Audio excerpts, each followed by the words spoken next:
Hello, welcome to the Book Gallery, a series of conversations with writers and scholars of imagination and erudition.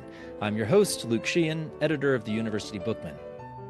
Founded by Russell Kirk, the University Bookman redeems the time by identifying and discussing books that diagnose the modern age and support a renewal of culture and the common good. This episode is sponsored by Thales College and the Russell Kirk Center for Cultural Renewal.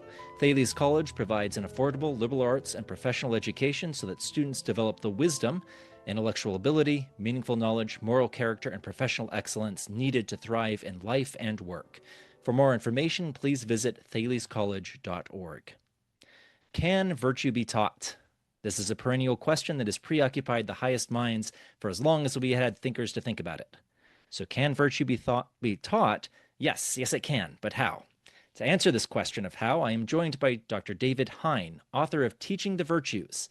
Dr. Hein is Distinguished Teaching Fellow at the Russell Kirk Center for Cultural Renewal. He is a trustee of St. James School, a trustee of the George C. Marshall Foundation, and a former trustee of his alma mater, St. Paul's School. Dr. Hein has also served as a boarding school master in Virginia and a college professor in Maryland. In 2011, he was elected a Fellow of the Royal Historical Society. He is author or co-author of 6 books and has written for the University Bookman, The New Criteria in Modern Age, Touchstone, and many other publications. Dr. Hein, thank you for joining me. Well, thanks so much for having me, Luke. As you know, I'm a big fan of the University Bookman and have been honored to contribute to it a few times. So I'm delighted to be here. Thank you. All right, so we're going to talk about virtue and the virtues today. So let's define our terms. What are the virtues? Oh, well, it's interesting that you want to start that way, Luke, as a matter of fact, because I think that's absolutely crucial. And we can get into this more, but I think that there are certain things that teachers have to do with regard to teaching the virtues, and there are other things that students have to do. But the first thing that has to occur is the teachers need to define 2 things. One is what the word virtue means, and the other is what the virtues are and what they mean.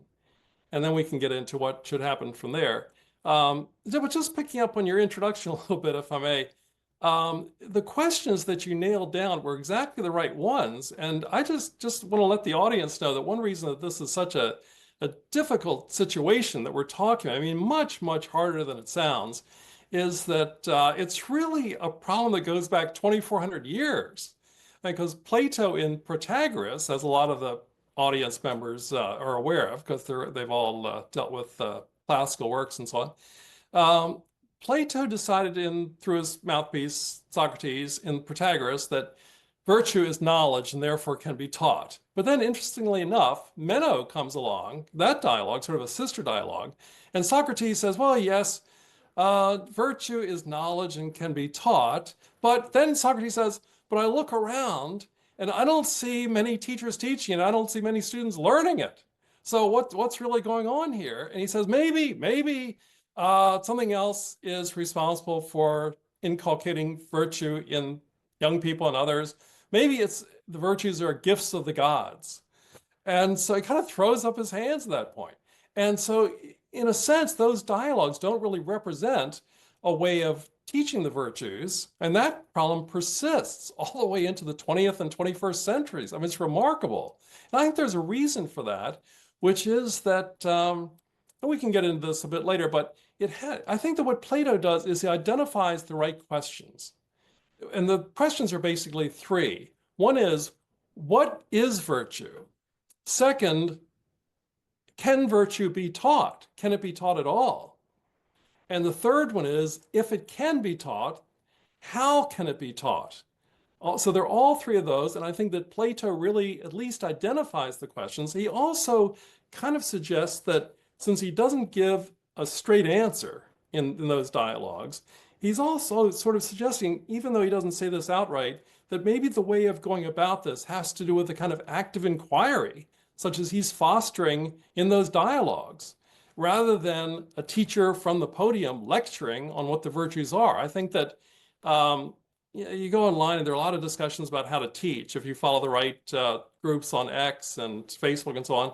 And there's a lot of emphasis in traditional settings, classical schools and so on teacher-centered learning and direct instruction and so on. And that's all good up to a point, I think. but after a certain period, the students have got to be engaged. So to answer your question, it's extremely important to get students to understand what just the word virtue means, because as Gertrude Himmelfarb says in her book about the demoralization of society, students tend to focus on values rather than virtues. And values are subjective, relative, and as she says, reflective of mere conventions of society. Now, as a teacher, I know that there are many different definitions of virtue, but I think it's very important for students to be given a definition that they can hold on to and work with, for the whole semester, for the year, for the rest of their lives. So it's very important to nail this down. And so the definition, the phrase, and it's important to give them just a short phrase. The phrase that I come up with in teaching the virtues is good habits conducing to good ends. Good habits conducing to good ends, or aimed at good goals. It's possible, as you know, for example, I thought about this example myself. If I were living in a tall apartment building and I couldn't sleep one night and I woke up at 3 a.m. and I looked out my window and I saw a burglar at the apartment building next door climb up the side of the building and enter an apartment from the 4th floor, I would say to myself, oh, wow, I couldn't do that, climb up that height. And I'd say to myself, oh, that guy's really courageous. What about all that courage? But then if I knew anything about ethics, I would pause for a moment and say, well, but how can it be that this burglar is ethical, is manifesting courage? And in fact, it's not really courage if the person's aim is stealing the silver of this wonderful lady who lives there on this 4th floor apartment. So the basic understanding of virtue that I think it's important to start with is good habits, because they're habits, repeated acts that become ingrained, conducing to good ends. And then the virtues that I talk about in this book are 7+. They're the 3 theological virtues of faith, hope, and love. The 4 cardinal virtues, sometimes called the 4 classical virtues, of prudence, justice, courage, and temperance, usually in that order. And then there are several others that are very important, especially in the Christian tradition, such as humility, gratitude, patience, very important, generosity. The last thing I want to mention, because I want to spend all your time on just this one question, but the last thing I want to mention is that young people come into high school or college these days with their own pre-understandings, of course. And so a teacher, a responsible teacher, has to take that into account and not just teach as if he or she is teaching in a vacuum. And the virtues today, as your listeners will recognize, tend to be expressive individualism, personal autonomy, health, fitness, wellness, and all the other things, a general sense of social justice, looking out for your friends, having your friends back, and so on. Those are the virtues that they're working with. Interestingly enough, in that old debate that the fusionists get involved in, having to do with the relationship between virtue or character on one side and libertarianism or freedom or liberty on the other side, in that understanding that a lot of young people have that I just mentioned, you can see, I thought about this on the drive here, I'd never thought about this before, you can kind of see these virtues that have to do with personal liberty, personal autonomy, individual expressivism, kind of moving over into the camp of virtue. So it's a kind of libertarian incursion into the domain of virtue. But those are the ones that I emphasize, the traditional virtues and that basic understanding of virtue. You talk about the acquiring virtue means eradicating vice. It reminded me of Irving Babbitt talks about the inner check. There's something about if you're going to be temperate, that means not doing a number of bad things, not indulging your passions in a number of ways. Yeah, that's a huge problem right there. I'm glad you paused there, because if there's one thing that young people generally want to do in high school and college is indulge their passions. And so they see, and as a matter of fact, it's interesting we're having this conversation because it's about just 1 or 2 months after I concluded a series of 7 chapel talks at St. James School. It was very nice, wonderful, first rate actually, secondary school, boarding school, and also day school near Hagerstown, Maryland, in Western Maryland. And whenever I talked about the virtues, and I talked about the 7 traditional virtues plus gratitude, whenever I talked about them, I would have to keep in mind what students were thinking, what was on their minds. And temperance was the last one I talked about in May. And that was a problem because temperance is one of those 2 or 3 very unpopular virtues, unpopular now, along with piety. It sounds very drab and churchy, humility, those sorts of things. But temperance, a lot of them, if they've heard of it, they've heard of the Women's Christian Temperance Union. They basically think it means no, no, no, no to all of their desires, all the things they're ready to bust out and do. And so the challenge is to think of temperance a little bit more dramatically, and especially related to their circumstances. So just the weekend before, I had seen a couple things at St. James School that brought to mind for me the virtue of temperance. One of them was the lacrosse victory, where our terrific varsity lacrosse team won the conference championship over another very, very good team. And the other thing that I witnessed just a few hours after the lacrosse game one Friday was something called, it was a lot of student artists dancing, playing musical instruments, singing, and so on. And so in my chapel talk, and by the way, these chapel talks were kind of funny because they were part of morning chapel, and the whole thing, the whole morning chapel is only like 25 minutes long. So they slot, and they have hymns and prayers and so on. And so they slot me in for only 10 minutes. So I've got to get in there and do my stuff and get out in just 10 minutes and be as clear and dramatic and powerful as I can, and also not seem rushed. So I got to do that in 10 minutes, but not seem compressed, terribly rushed. So I try to bring in stories, and I would say things like, so how many of you were at the lacrosse game on Friday? And of course, they were all there. But the point is that, as I told the students, in order for the lacrosse players to have developed to the point that they had reached, in order for them to have developed to that level of mastery, that level of skill, in order to have the freedom that they had to throw the ball, to catch the ball, to move around the goal, to set up plays, to move back and forth on the field and keep in mind where the other players were, where the opponents were, and what they were to do, and to anticipate what was going on, in order to do all those things so coherently and quickly, because it was a very fast game. In order to do all that, in order to have the freedom to do that, the positive freedom for, they had to have a great deal of self-control, self-discipline, self-mastery, which is temperance. So what I try to do was really relate the virtue of temperance, which we think of as negative, almost punitive, harsh, clamping down on everything that you want to do, all your natural desires. And yes, that's certainly part of the tradition, because you need to have self-control in order to be free.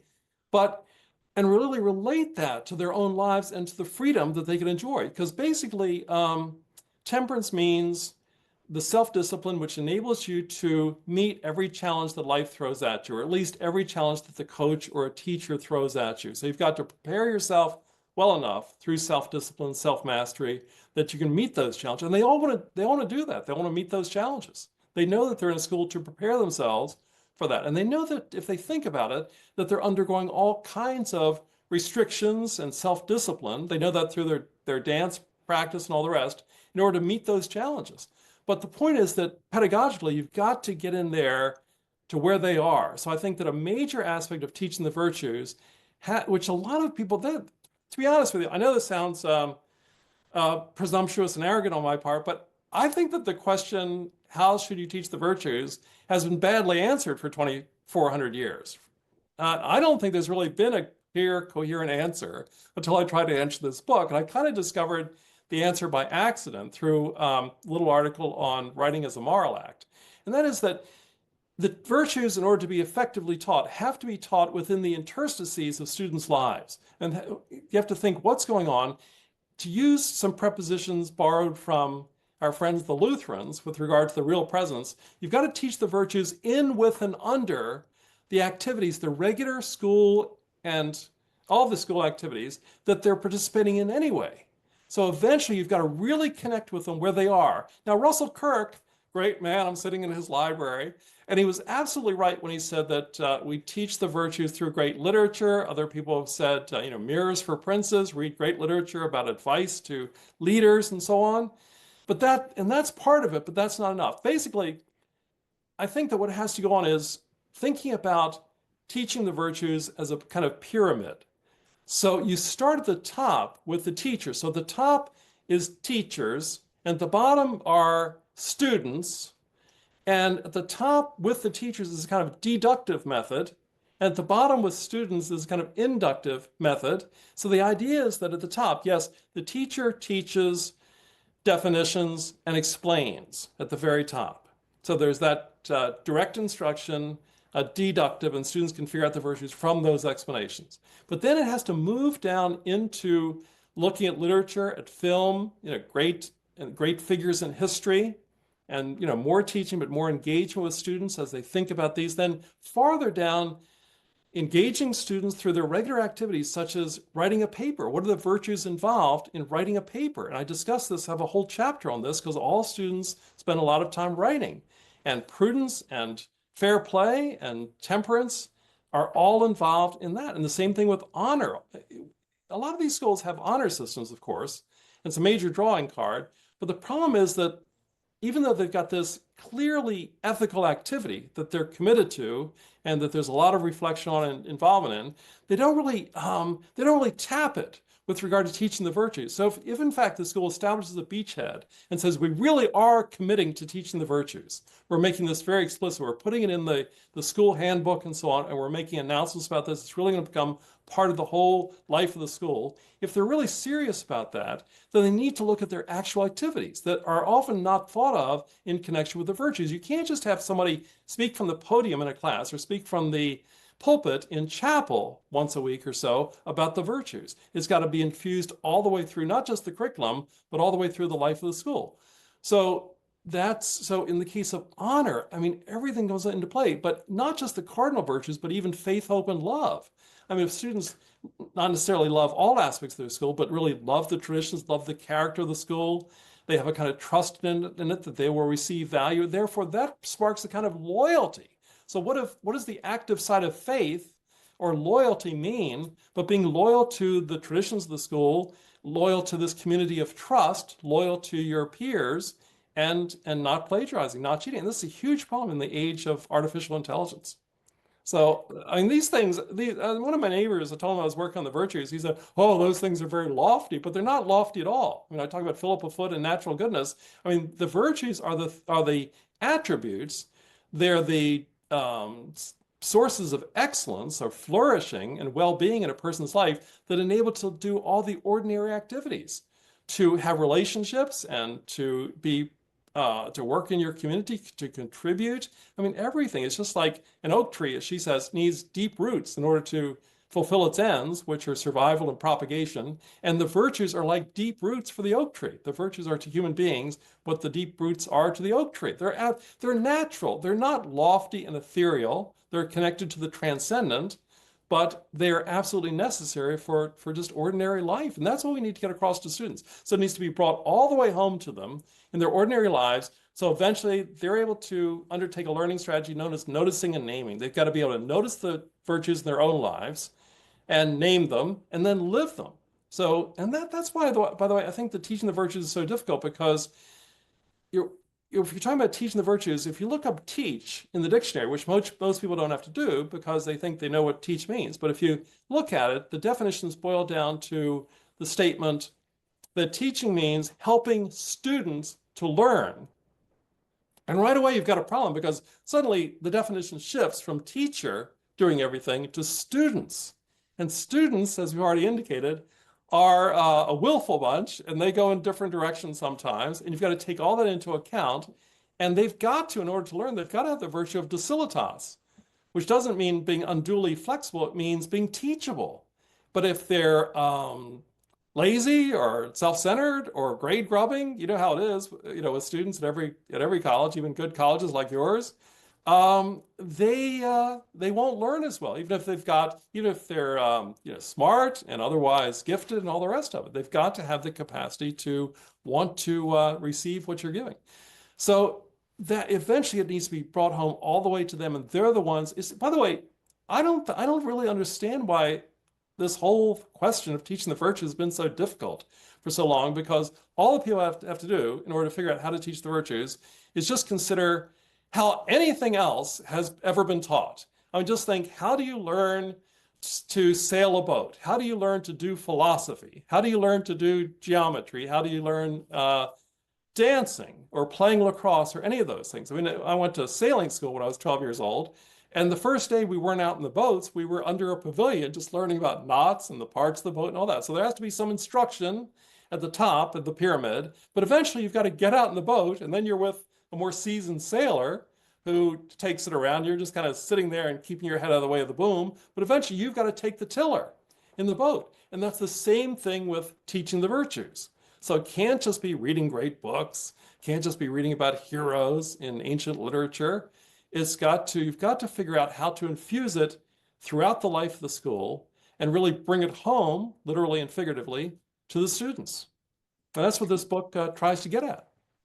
Yeah, well, yeah, one thing that was great about the book is you're very clear about what the virtues are, but also it's very practical for those of us who are involved in pedagogy and getting ideas of how to incorporate this. I'll be incorporating some of your ideas on the writing assignments you were just talking about. Really? Oh yeah, because it's really. Which ones? well, the idea of when I give you a grade, it's an act of justice. So it would be unjust for me to give you an A if you don't earn it. That's as unjust, and that you're exercising temperance and self-discipline. The idea of honor. This has to be your work, and you should think in your own head: do I justly deserve the A that ChatGPT gave me?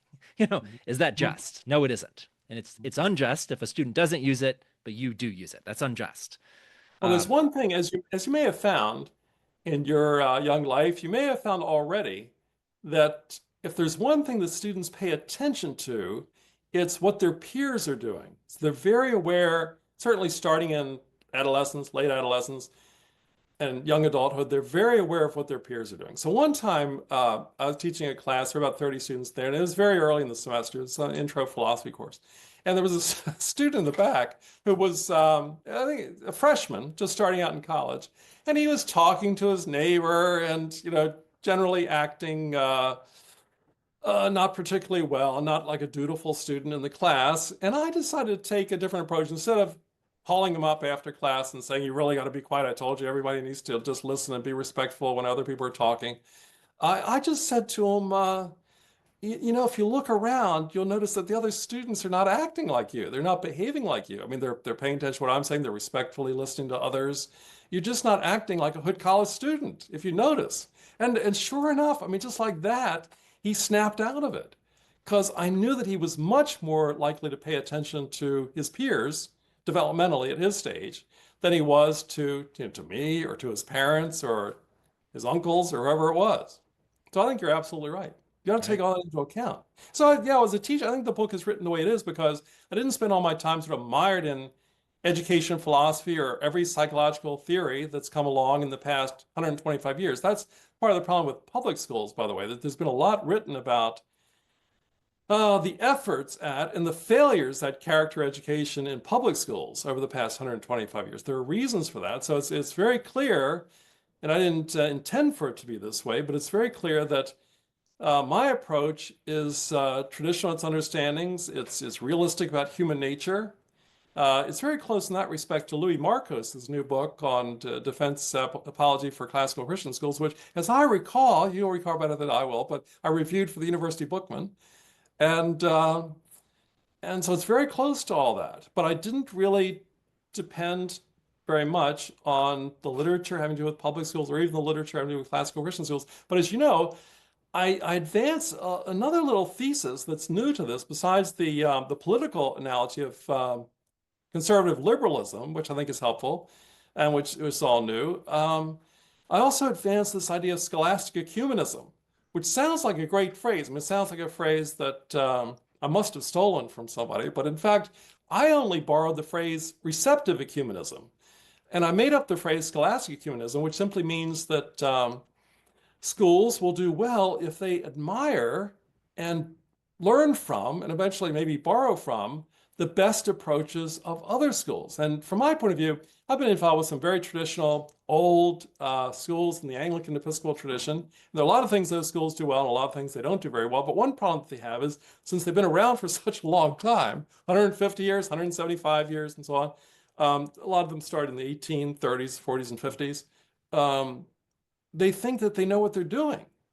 And one thing that I really say in the book is we've got to, because I've been a trustee at these schools for about 15 years or more, so I know how they think. And we've got to get away from, not that they're not important, we need to pay attention to them, but for the sake of really looking at how things are going, we need to get away from the usual mission statements and reaccreditation statements and diversity definitions and all the other stuff that comes down the pike, all the routine stuff, and just ask, are we really being effective at raising kids the way we want to raise them in terms of developing their hearts, minds, and souls, as well as bodies? They're active in athletics and the arts and so on. So we're really developing all that as we should.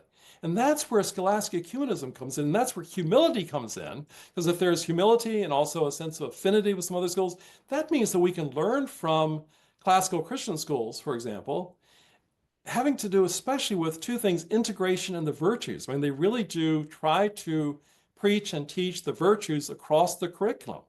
And they're very strong on that. So they don't see individual subjects in schools as these individual smokestacks isolated from one another. So we can learn a lot, and not just classical, but also traditional Catholic schools like the Heights in Potomac, Maryland, some other traditional Catholic schools are very strong on teaching the virtues. In fact, James Davison Hunter, in his book, The Death of Character, which is still very up to date, even though it came out 25 years ago, is a whole history of the failures of public schools with regard to character education. He mentions that there are two kinds of schools that teach the virtues well. One is Orthodox Jewish schools, and the other is traditional Roman Catholic schools. So I just think that we all need to be humble because there's so many mistakes and have been made and problems that are still met with. We need to really learn from those who are doing it very well. And kind of related to this, explain the ball bearings metaphor that you use. I loved it. Hadn't heard it before, but explain this. Well, I was just talking to a bright young man here, an intern here at the Kirk Center, who's off to Washington Lee Law School next semester. And I've been a trustee at the Marshall Foundation, which is right next door on the post of EMI. And there was a problem that occurred when they're trying to sell, or at least explain to the American people what the Marshall Plan was. It was called the European Recovery Program in formal terms. And this is when General George C. Marshall, who was then Secretary of State from 1947 to 1949, having served as Chief of Staff of the U.S. Army and really the organizer of victory, as Churchill called him in World War II, between 1939 and 1945. But Marshall was Secretary of State under Truman, and Truman knew that if he tried to sell the Marshall Plan and sell the European Recovery Program under his own name, and if people called it the Truman Plan, it would never get through the Republican-dominated Congress. In 1948, it was announced in 47. They were trying to pass it in 48, and so it's called the Marshall Plan for that reason. And so they really needed to get it passed because there were a lot of Republicans back then who were not only conservatives, but they were also, let's just say that isolationists is not a term that historians use very much anymore, but they were anti-interventionists. And so especially in the Midwest, so they needed to convince these people. So what they did was they came up with a couple of mechanical metaphors. One was the Marshall Plan as a kind of industrial lubricant. And to get the financial mechanisms in Western Europe were capable of functioning. There was a lot of infrastructure there, but they needed to use another metaphor they needed to prime the pump. And so people understood about priming the pump, they understood about industrial lubricant and so on.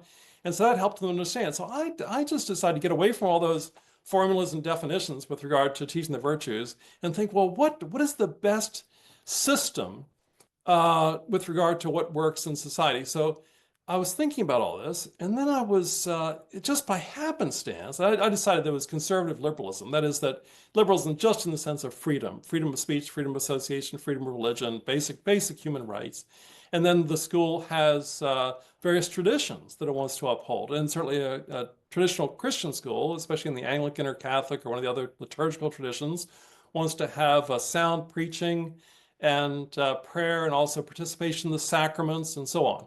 But how do you mesh the two? How do you manage to maintain the freedom of students, the freedom of choice? I mean, they don't feel as if they're free, but they really are free. How do you manage to enable them to go about their daily lives in the school and to flourish while at the same time bringing to bear the traditions of the school on their lives. Now the way that's handled at some place, and in fact, the way it was handled when I was in high school, was that there'd be one required sacred studies class just once in upper school. And then we'd have chapel 2 or 3 days a week, just a regular routine chapel service that frankly nobody took terribly seriously. Fairly uninspiring preaching and no effort to infuse any of this in any of the rest of the school. The rest of the school just didn't seem to have that character. It just seemed to have sort of very generic public school type values, niceness and honesty and so on. But there was no real effort to grapple with this. So just by happenstance, again, I just happen to be curious when you're in the evening, you're just fooling around on the internet, you just have the iPhone or whatever. And I just got to be curious about exactly how a ball bearing worked, exactly, what the components were called, exactly how they worked. And you probably already know about all this. But I looked it all up, and it turns out the official name is something more like rolling element bearing, and there's a kind of inner race with a groove in it, and an outer race with a groove in it, which holds the metal balls. And I looked at it, I just stared at it, sort of dumbstruck, because I said to myself, oh my gosh, that's exactly what I'm looking for with regard to teaching the virtues. That's exactly what we need to have. The virtues function in that space where the metal balls are. And the way that the function, and I go into this in the book, is the way I describe the function of the rolling element bearing is exactly the way you want the traditions of the school to come to bear on the lives of the students, on that inner race, without pressing down on them too hard, without destroying the freedom of the student, or at the same time, without being so distant from what's going on that there's no effect whatsoever. So if you go around that the metal balls within those two races, you find, yes, all these elements that do connect with the traditions of the school. And in fact, that's a huge theme of this book, which even Catholic authors that I've read, when they talk about the cardinal virtues, they don't connect this. I have no idea, because they've got this rich history of the virtues. And that is that the most important virtue, which again, the public schools can't handle, is indicated in the last chapter of the book, chapter 8, which is piety.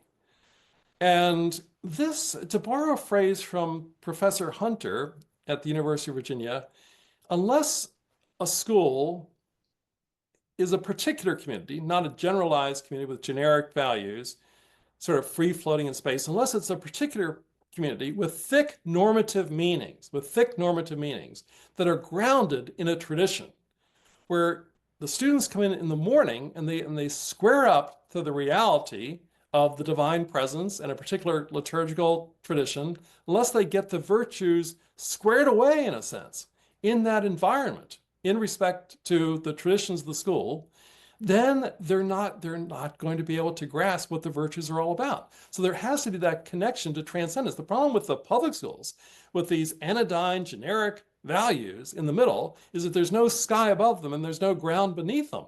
There's no sense of tradition, there's no sense of transcendence. So no wonder they don't work. And they intentionally have committees get together, choosing the blandest, most inoffensive values that they can possibly come up with. But if you ask the question, but why should we be honest? Why should we be courageous? Why should we be good citizens? Why should we be respectful? Well, I don't know. And the tendency is to sort of exhort students to behave in this manner because it'll make them feel good. Don't you feel better if you're nice to your neighbor? Well, that's just buying into the psychological regime which has dominated values education in the state schools for 125 years. You would think things would get better. And they've made great efforts. The Character Counts program is better than others, but this language that is used, the hortatory language that is used to get students to participate, is often language that buys into the same psychological regime. So it's very important in these schools that piety be the centering virtue. And that's what we find this in other traditions. I talk about this very briefly in the book. We find this in Taoism, that there are virtues, but everything is related to living the way. We find this in Islam, that yes, there are these traditional virtues, but they're all reflections of the graciousness, the mercy, and so on of Allah.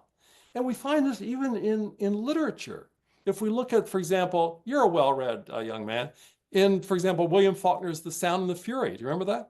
In the last section of the novel, there's this great scene where Dilsey Gibson, the Compson family servant, who is sort of the moral center of the novel. I mean, she's completely ethical, completely virtuous, but we see her in church on Easter Sunday, and that's where she regains her bearings, in a sense. That's where she gets squared away with regard to the virtues. And it's very, very dramatic and very graphic in that novel. But interestingly enough, Chesterton says the same thing in his book Orthodox. I was just noticing this some weeks ago. He says that just as we do not come to arrive at a civil contract by people getting together and just deciding this is the way we're going to organize society, so it is that with regard to the virtues, we don't just decide to be good. We don't just decide to be virtuous. He says it's a matter of doing all this in relation to what he calls the shrine. He says, in defending and fighting for the shrine, that is what I call in the book, Following H. Richard Niebuhr, the center of value, what your God is in life. In defending the shrine, that's how you become courageous, and that's how you learn what courage is. And that's exactly what I'm trying to say in that chapter on piety, getting squared up to God. And if your God is less than God, if your God is an idol, then you're in the situation that I talk about in the chapter on literature and film in Darkness and Noon, in Kessler's great novel, where, see, this is what makes the virtues so confusing to people.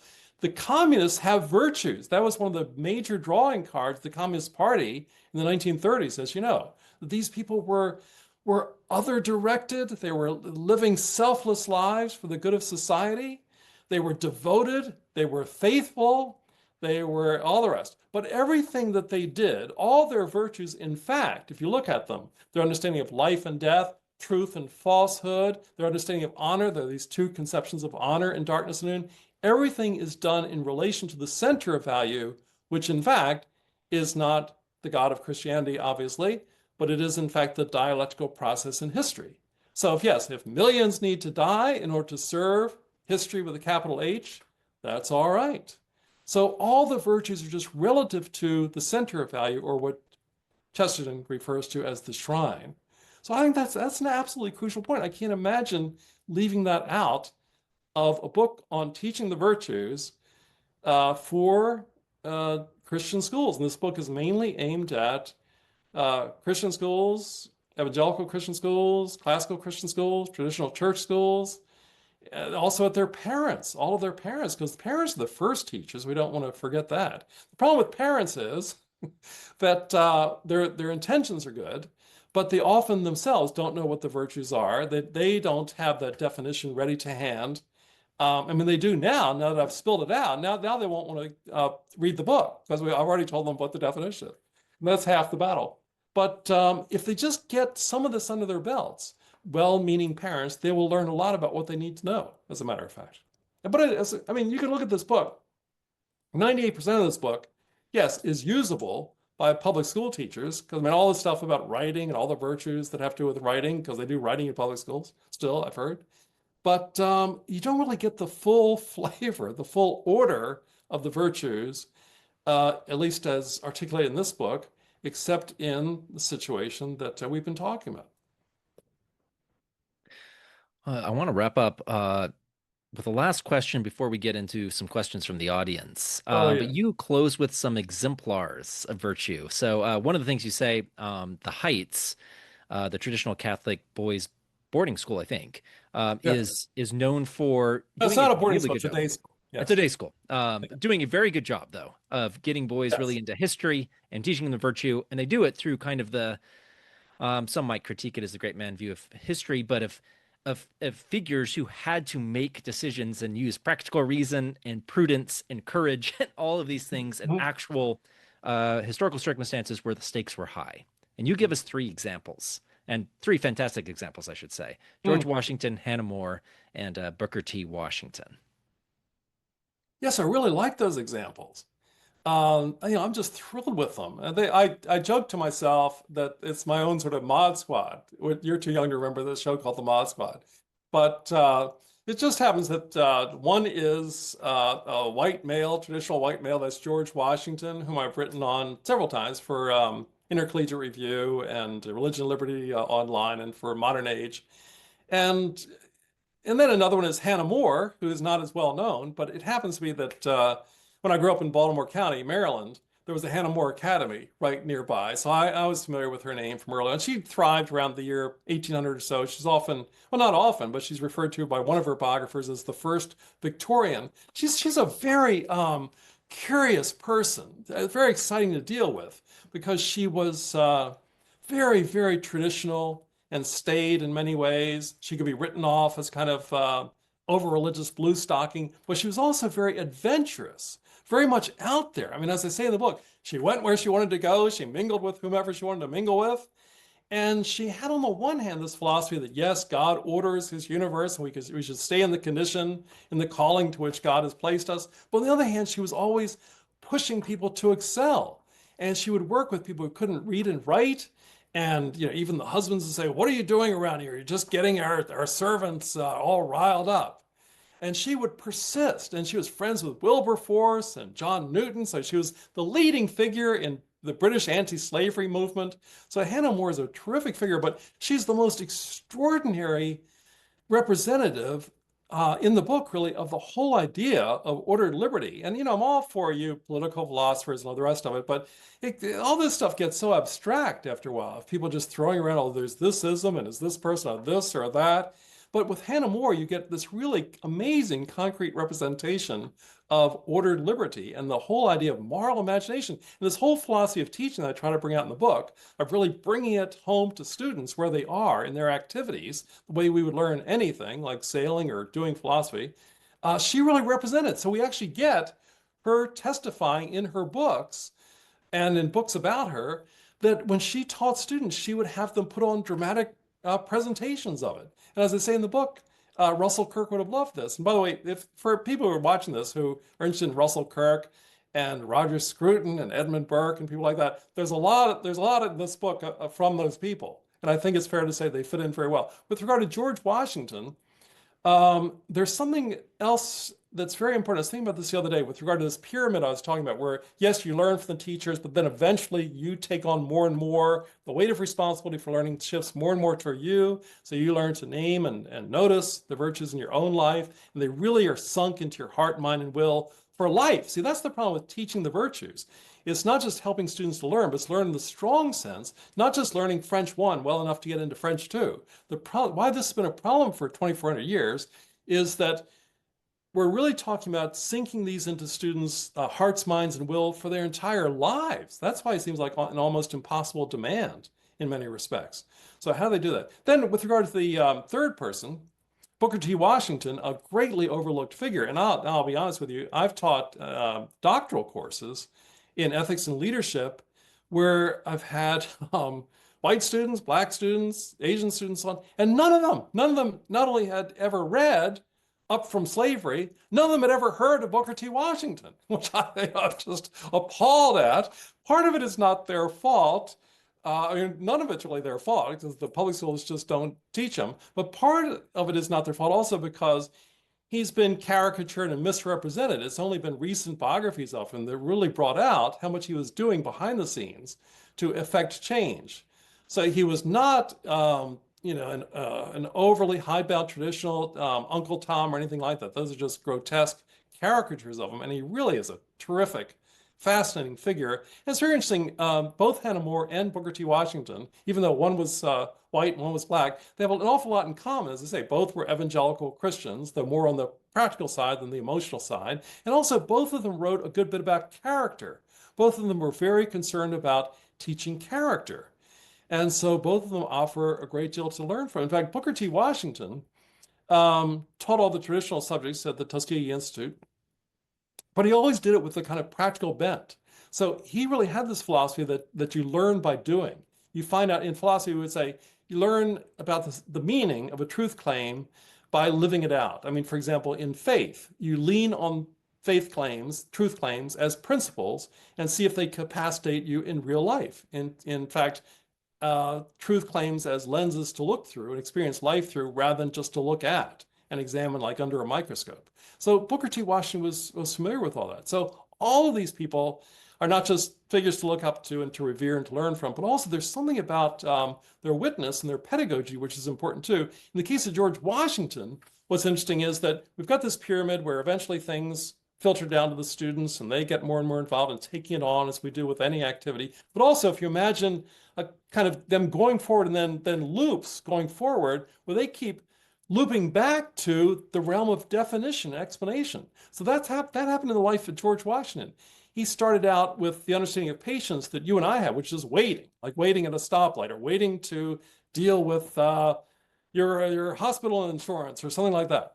But eventually he learned that patience also, and he talked about this, it also means perseverance. And I talk about this in the book, especially in relation to the book of Job. I mean, how can Job be patient when he's always railing against God for his misfortune? But then he also learns in the Young Republic, George Washington does, that patience means relinquishment. It means handing over. And that becomes absolutely crucial to his model of the great leader. So yes, terrific exemplars. But as I say, you learn a lot from that, but eventually students have to take on more and more of this themselves, even in their ordinary activities. We have a question here, a couple questions. Oh, good. So this one is from Mark Roberts. He says, where does the Christian virtue of love, agape, fit in the hierarchy of virtues? Dr. Hein exposits, is it synonymous with pietas? Well, love is extremely important. It's Paul talks about love, 1 Corinthians 13. That's one of the most important sources for the understanding of love. I talk about love a good bit in the book. It's a fascinating virtue. One interesting thing about agape, as the questioner indicated, is that I discussed this even in relation to honor, for example. Honor has some problems because I discussed the ethical problems with honor. It's different, and Peter Berger has written about this. It's often judged to be inferior to dignity, because dignity adheres to everyone simply by virtue of a human being. So that the abandoned baby on a rubbish heap is equal in inherent dignity, inherent worth, to the prince in his castle on the hill. That's the basic understanding in our documents and in the UN Declaration of Human Rights and so on. But the same problem, so honor, though, which tends to be related to caste, has some of the same burdens, but it's very similar to the relationship between agape and philia and friendship. Friendship is very good. All the kids want to have friends. It's very good to have friends. Aristotle says friendship is virtue. But friendship, like honor, tends to be a matter of the in-group versus the out-group. I mean, who do you invite to your dining hall table? Whom do you sit with? And who are you known not to be friends with and all the rest of it? Whereas agape is not as you know, it's not and this is developed by people who have written, but it's not like in Plato's Symposium, the ascent of love to the good, the true, and the beautiful. Agape is all about the descent of love from the good, the true, and the beautiful unto those who need love but do not deserve it. And Paul talks about this over and over again. So agape is a central virtue for understanding Christian ethics. It's the chief virtue. And it can really be, frankly, again, look at the relationship to piety or pietas. It can really be fully understood only in relation to the Christian narrative. I mean, that's where it really gets fleshed out. Because otherwise, people will have a very sentimental, romantic understanding of love and a kind of syrupy, treacly view of love. And they really need to think of love much more squarely as having to do with will and conscience and making your best effort no matter what your feelings are. And that's what it really comes down to. And as I say, love even comes into play with regard to your community and ethical responses to your school. You don't love every aspect of it, but you love what it stands for. You love this community of trust that you're part of. You can't really be formed ethically in isolation from the community. It all has to be part of this larger community of honor. And that's what makes schools a challenge, but also makes them fascinating laboratories for ethics and politics and the way that communities can function. So yes, love is fascinating. For every one of the virtues in the book, to help as a kind of mnemonic device, I give a two-word phrase. So the phrase that I use in relation to love is love unites. That's the theme of Paul in 1 Corinthians. And he says, love doesn't fracture into all these different factions, such as he experienced at Corinth. Love does not divide the body of Christ. And he comes up with this great image. Sounds like a cliche to us, but Paul got there first. The church is the body of Christ. and you are individual members of it, but you need to work together like the members of a body, in very familiar terms. And that is really richly understood in the context of the biblical literature. Otherwise, it's almost impossible to understand. This is from Linda Barrett, who has read your book. So she has a specific Hmm. question Hmm. here. She says it's a wonderful book, thank you. But she wants you to address the concept of fairness in assessment. So this is pages 57 through 59, where you're talking about fairness and grading and all that stuff. You say it's not fair to other students that some students seek additional help from AI or editors. And she says, but aren't all students' papers graded independent of others? So that's one question. Um, Also, how do you recommend sustaining hope if the loss of hope leads to the loss of temperance? So when the student starts getting closer to the deadline uh, and hope starts fading away that they'll get their assignment done without the help of AI. Oh yeah. Well, in the respect to AI, I don't want to say that I'm telling teachers what to do with respect to AI. The first principle, and I mentioned this a number of times in the book. In fact, some people thought that my tone was overly humble in the book, but I really recognize that teachers reading the book or parents reading the book know their schools, know their subjects, know their situations, know their students, know their entire environment better than I do. And they really need to rewrite the book following some of these basic principles as they go along in their own situation.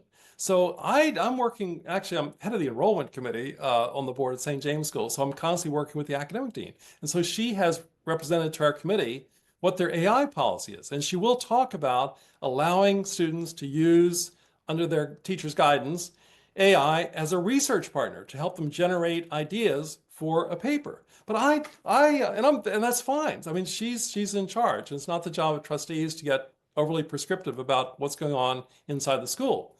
But I have a lot of problems with that, as indicated in the book.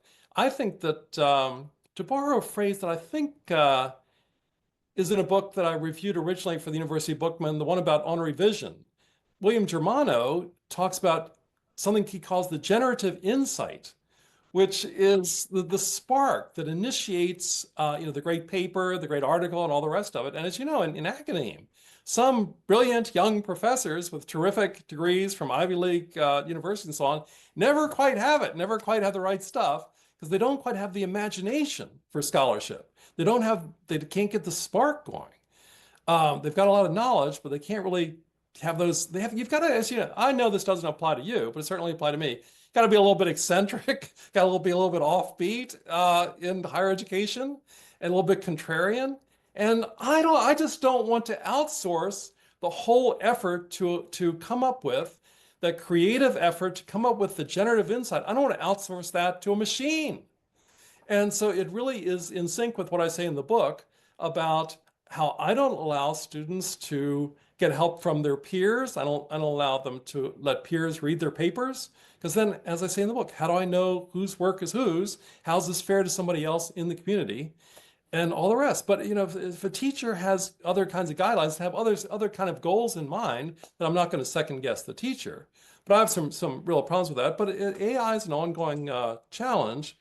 Now, with regard to hope, the question she's bringing up is a very good one, which is the honor problems come up when you think about it deeply. Again, people think, oh, we have the students sign the honor statement at the beginning of the year. We go over with them what honor violations are with regard to completing certain assignments, but there are all kinds of questions about honor that come up in between those two goalposts. And one of them is, why do students cheat? Well, if you think about it, part of it is high expectations of many of them. They feel under a lot of pressure. They feel as if they don't have the resources then and there. They feel as if they can get away with it, and they get in a corner. They get in a situation where they get desperate. As I say in the book, desperate means without hope. So they lose hope, at least temporarily. That's when I bring this up in the case of one of the movies, one of my favorite movies. And as I say in the book, nobody else might like these movies, but I think they're terrific. And one of them is called The Hanging Tree, the last Western that Gary Cooper made. And one point I bring in that the great William Lynch makes in his book Images of Hope is that we tend to overly prize our own imaginations. And our imaginations are the places where we get images of hope. We need images of hope to keep us going, that things will get better. And when our imagination's well runs dry, then we lose hope. And that's the case with students. What Lynch's answer is, you must put on the imagination of someone else. Hope not only hopes, it also hopes with. Hope hopes with others. And so students need to know that this is the situation, this is what hopelessness means. This is what it means when you become desperate, when you feel as if you're being backed into a corner by circumstances, and you need to talk with a trusted advisor or teacher and let this person know what's going on. And that person then will supply encouragement, which means a gift of courage. Because this teacher is a kind of professional ally of yours and can do all of this and help you to if the school is really clear about the virtues, master temperance, which means self-discipline, all these things come into control. Prudence means looking around the corner, looking at the consequences of what are likely to occur if you cheat. And all the way down that line, moral courage, doing the hard thing over the easy wrong. I mean, all of these things. Love, do you really love your community? Do you have hope? Do you have trust that do you trust that this will work out and that things will work out even if you don't do well in this particular paper? The problem also is that students tend to fall for a mode of totalistic thinking, according to which they think that a C- on just one small paper means that they can't write, they're illiterate, their situation is hopeless, and that's just not the case. So there are a lot of things that can be done in that situation. But these are great. I'm glad somebody's read the book. That's very good to know. We have another question here from William Scott. So he says, is there any reason you chose Booker T. Washington over Webb Du Bois? And you do talk about their relationship in the book. But Webb Du Bois similarly worked hard throughout his life and also lived out the virtues in a similar way as Washington. Yes, well, I chose Booker T. Washington because he's been much more neglected, much more discounted than W.B. Du Bois. Also because W.B. Du Bois focused on the talented 10th, the upper level, who would be focused on classical education and so on, and then the leaders, the intellectual leaders, where Booker T. Washington was going into terrible situations. We forget that the absolute nadir of Southern race relations and the rise of the New South and some truly hateful people that were ready to just burn down the Tuskegee Institute. He was acting courageously in that setting and doing amazingly well in those. Also, Booker T. Washington in his day was the leader of the millions of African Americans in the United States. He was the recognized leader. And he's had so much to say about character and formation and education. I just thought he was just the great go-to person to deal with, and just to lift him up as a terrific authority. And I bring up Du Bois. I say, teaching Booker T. Washington, don't just put him on a pedestal. Question whether or not the so-called Atlanta Compromise speech was right. Bring up Du Bois. Look at the way the two interacted, and so on. I try to give a very good, balanced, historical, even-handed treatment of him in that setting. Another good question. And we should, before we close, I do want to talk about your very last few pages here. We get some more on George Marshall and piety, and the role of the Book of Common Prayer in his life. Yes, well, that's very important because, again, religion can't be thought about in the abstract, ethics can't be thought about in the abstract. And what you see there is him living out his piety, especially the three major forms of it. His reverence toward his country. And we see him in a very Burkean fashion, not hesitating when duty calls, but answering right away. And I give great examples. Also in relation to his family. Just shortly after D-Day in Europe, Marshall flew to Europe, to Italy, and visited the place where his stepson, whom he was very close to, was killed just a week before D-Day in Europe. And Marshall visited that place, flew over it, took notes on everything so he could come back and tell his family. And then finally, with regard to Marshall and his religious practice, his Christian practice, which persisted all the way into the 1950s. And I have it from his grandson, who's a trustee with me on the Marshall board, that George C. Marshall would go to church with his grandson when nobody else in the household, including his wife, would go to church with him. So this was in the day when Marshall didn't need to show that he was going to church as an example to others. He was sincere. And having participated in this prayer book ritual, which remained constant through his day was basically the 1662 prayer book, same as the 1789 American version of the prayer book. He was participating in a liturgy very close to what Edmund Burke participated in and other great statesmen. And so the great thing about George C. Marshall is he's recognized as this major figure, who of course I knew something about, but he's living that life of piety and virtue and character that I've been talked about in the book. So he's a terrific exemplar. That's why he's called the final exemplar in this. So I love anybody who brings up George C. Marshall.